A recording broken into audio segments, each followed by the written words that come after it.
Assalamualaikum warahmatullahi wabarakatuh.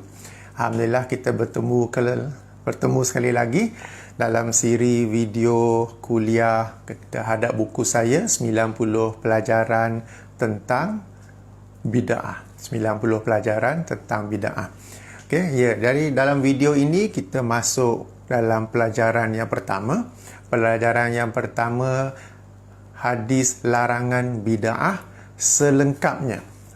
Perkataan penting di sini ialah selengkapnya. Kenapa begitu ya? Sebab kebanyakan orang, termasuk juga para agamawan, bila mereka membicarakan tentang bid'ah, mereka hanya merujuk kepada rangkap terakhir hadis itu, yang bermaksud seburuk-buruk urusan adalah perkara baru, setiap perkara baru adalah bid'ah, setiap bid'ah adalah sesat, dan setiap kesesatan itu tempatnya dalam neraka. Mereka hanya merujuk kepada rangkap yang terakhir itu, dan kerana rangkap yang terakhir itu pula macam menimbulkan kemusykilan, lalu mereka mula menafsirkannya dengan cara-cara yang berbeza. Mereka kata ianya dikhususkan oleh hadis lain, mereka berkata ianya dibataskan oleh hadis lain, mereka cuba menafsirkan perkataan kullu itu, mereka cuba menafsirkan perkataan bid'ah itu, walaupun Nabi berkata setiap bid'ah itu sesat, setiap bid'ah itu buruk, mereka berkata tidak, ada yang baik, ada yang buruk. Ya, semata-mata kerana mereka merujuk kepada rangkap akhir itu. Padahal jika mereka merujuk pada hadis itu sepenuhnya daripada awal, nescaya tidak akan timbul kemusykilan tersebut. Nescaya tidak akan timbul perkataan seperti ini adalah hadis yang umum tetapi maksudnya khusus. Perkara-perkara begitu tidak akan timbul. Sebenarnya ini bukanlah sesuatu yang baru, bukanlah sesuatu yang aneh.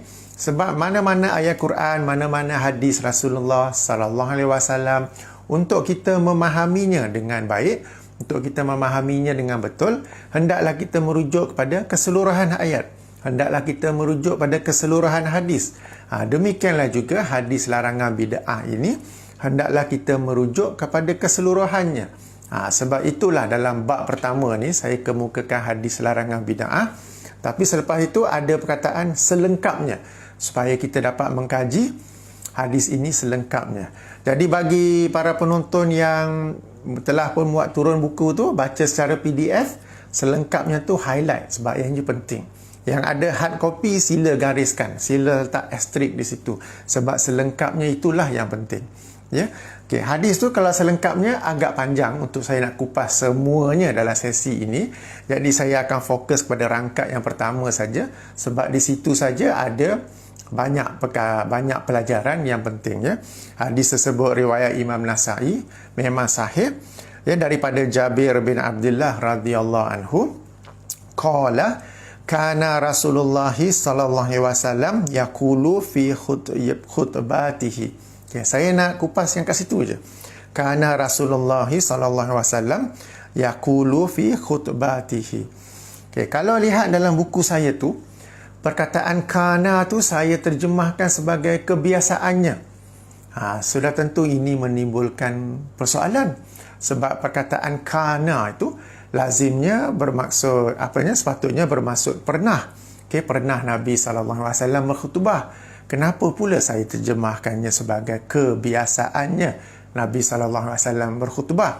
Okey, di sini saya nak tekankan satu perkara. Bahasa Arab itu memang penting, tetapi bahasa Arab itu hendaklah kita fahami sebagaimana ia digunakan pada zaman Rasulullah sallallahu alaihi wasallam. Tidak cukup dengan bahasa Arab semata-mata, tetapi hendaklah kita merujuk kefahamannya ataupun cara penggunaannya pada zaman Rasulullah sallallahu alaihi wasallam. Dan di sini kalau kita mengkaji hadis-hadis di mana para sahabat menerangkan apa yang dilakukan oleh Rasulullah sallallahu alaihi wasallam dengan perkataan kana, kita akan jumpa dua bentuk. Kita akan jumpa dua jenis. Pertamanya, kana itu diikuti dengan penjelasan akan kekerapannya, mungkin pada satu hari, mungkin pada setiap minggu. Ini kategori yang pertama, jenis yang pertama. Saya bagi beberapa contoh, saya bagi dua contoh. Okey, saya bagi contoh. Saya merujuk di sini kepada hadis Sahih Al-Bukhari, hadis nombor 48. Atau kalau penomboran yang lain, hadis nombor 50. An Abi Hurairah radhiyallahu anhu qala kana Nabiyyu sallallahu alaihi wasallam barizan yauman linnas. Kana, pernah Nabi sallallahu alaihi wasallam tiba-tiba muncul pada satu hari di tengah-tengah orang ramai. Ataupun kalau kita guna terjemahan kita, tadi itu terjemahan harfiah. Terjemahan kita, Nabi sallallahu alaihi wasallam pada satu hari pernah tiba-tiba muncul di kalangan orang ramai. Okey, kemudian lanjutan hadis. Yang tu saya tak akan bacakan sebab saya nak fokus pada perkataan kana itu. Okey, dalam hadis ini perkataan kana kemudian diterangkan kekerapannya, iaitu pada satu hari. Ada juga perkataan kana kemudian diterangkan kekerapannya pada setiap minggu. Sebagai contoh, sebuah lagi hadis dalam Sahih Al-Bukhari, hadis nombor 118. Jika penomboran yang lain, hadis nombor 1193. Okey. An Ibnu Umar radhiyallahu anhuma qala, daripada Abdullah Ibnu Umar radhiyallahu anhu qala kana, ada perkataan kana di situ. Kana Nabiyyu sallallahu alaihi wasallam ya'ti masjida Quba'in kulla sabtin. Nabi sallallahu alaihi wasallam mendatangi Masjid Quba pada setiap Sabtu. Maknanya setiap minggu hari Sabtu baginda mendatangi Masjid Quba. Jadi ini kana dalam bentuk penggunaan yang pertama, di mana kana itu bermaksud pernah, tetapi ada kekerapannya yang diterangkan oleh para sahabat. Mungkin pada satu hari, mungkin pada setiap minggu, ya, macam hadis pertama kita baca tadi, pada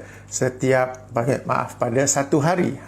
Hadis kedua kita baca tadi pada setiap Sabtu, maknanya setiap minggu hari Sabtu. Okey. Ini cara penggunaan pertama. Kedua, para sahabat menggunakan perkataan kana sahaja tanpa mereka menerangkan apakah ianya sehari, apakah ianya pada setiap minggu, apakah ianya pada kekerapan tertentu. Tidak diterangkan. Bererti kana itu menunjukkan, bermaksud kebiasaan, kelaziman. Sebab seandainya ianya berlaku sekali saja, para sahabat akan menerangkannya. Sebagaimana hadis kita baca tadi. Seandainya ia berlaku pada setiap minggu, para sahabat akan menerangkannya ketika meriwayatkan hadis tersebut. Apabila mereka tidak menerangkan, berarti ianya satu kebiasaan, satu kelaziman. Ini penting. Jadi sebab itulah hadis yang tentang bid'ah tadi, perkataan kana itu saya terjemahkan sebagai kebiasaannya. Bila kita sudah tahu kebiasaannya di sini, ada satu pelajaran lagi di situ, bahawa memberi peringatan tentang bid'ah secara lazim, secara kerap adalah sesuatu yang dilakukan oleh Rasulullah sallallahu alaihi wasallam.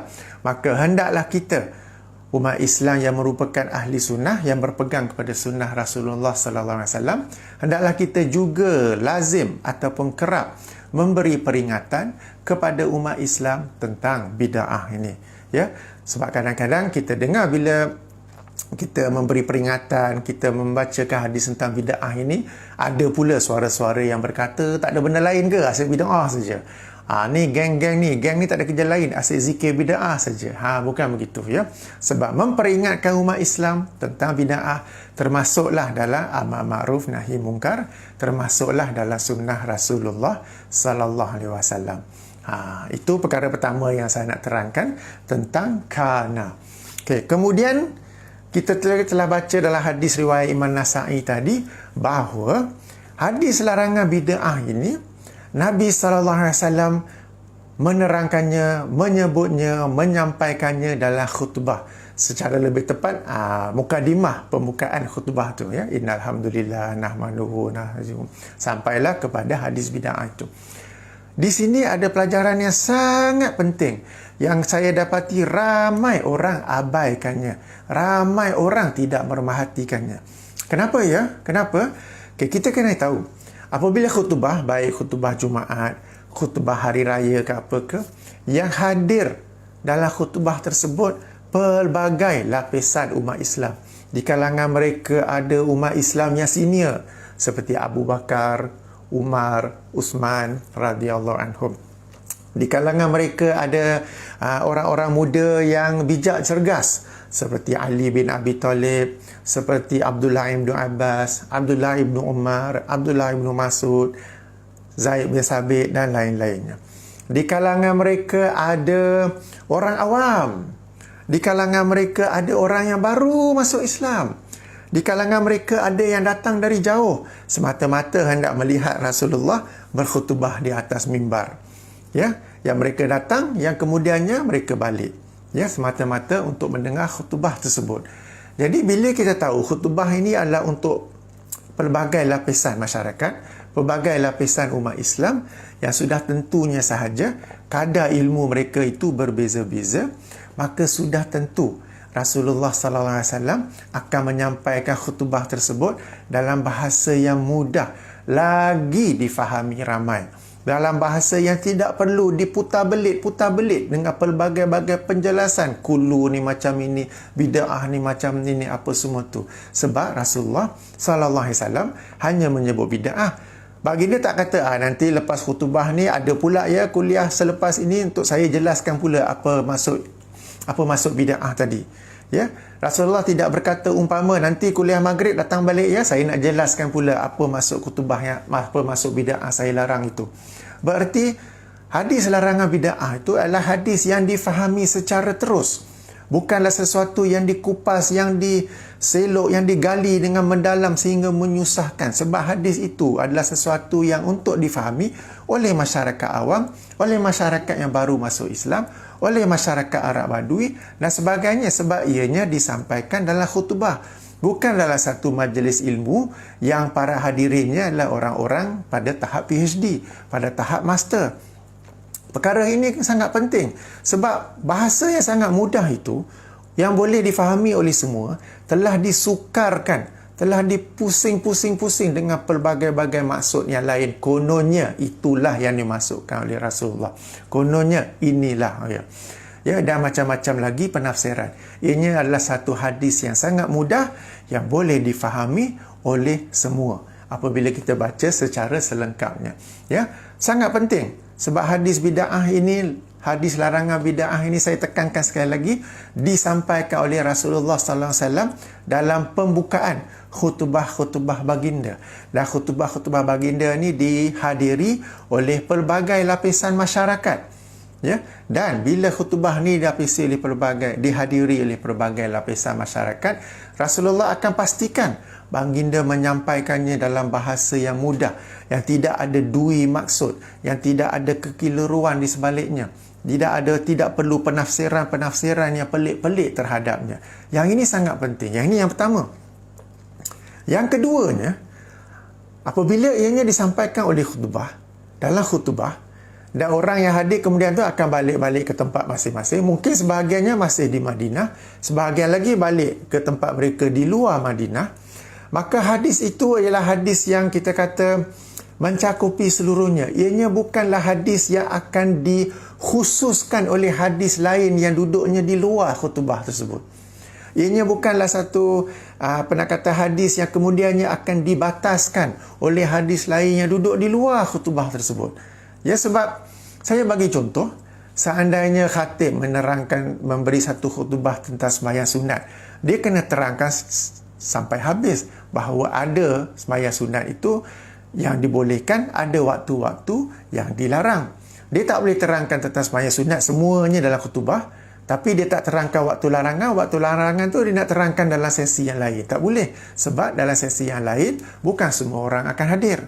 Jadi hadis itu sendiri tidak dikhususkan, maknanya hadis larangan bid'ah itu tidak dikhususkan, tidak dibataskan, tidak ditafsirkan oleh hadis-hadis yang lain yang duduk di luar daripada khutbah tersebut. Ini poin yang sangat penting.